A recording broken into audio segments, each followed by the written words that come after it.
Government Victoria കോളേജും വ്യക്തിപരമായി എൻ്റെ അധ്യാപന ജീവിതത്തിൽ ഏറ്റവും കൂടുതൽ കാലം ഞാൻ ചെലവഴിച്ചത് ഗവൺമെൻറ് വിക്ടോറിയ കോളേജിലാണ് അധ്യാപകനായും.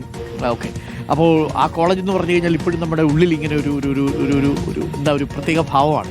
വിക്ടോറിയ കോളേജിൽ ഒരു കാര്യം സംഭവിച്ചു, പോസിറ്റീവായിട്ടുള്ള കാര്യമാണ്. വിക്ടോറിയ കോളേജ് പാലക്കാട് കോളേജ് മാഗസിനിൻ്റെ പ്രകാശനത്തിൻ്റെ ഭാഗമായി ബ്രെയിലി മാഗസിൻ പ്രകാശനം ചെയ്തു.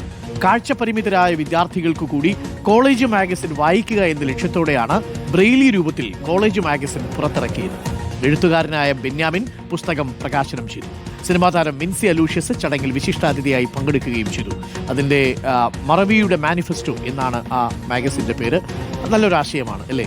എപ്പോഴും ജനാധിപത്യത്തെക്കുറിച്ച് പറയുമ്പോൾ നമ്മൾ പറയുന്നൊരു നിർവചനമുണ്ട്, കാണാത്ത ആളുകളെ കാണുകയും കേൾക്കാത്ത ശബ്ദങ്ങൾ കേൾപ്പിക്കുകയും ചെയ്യണം എന്നാണ്.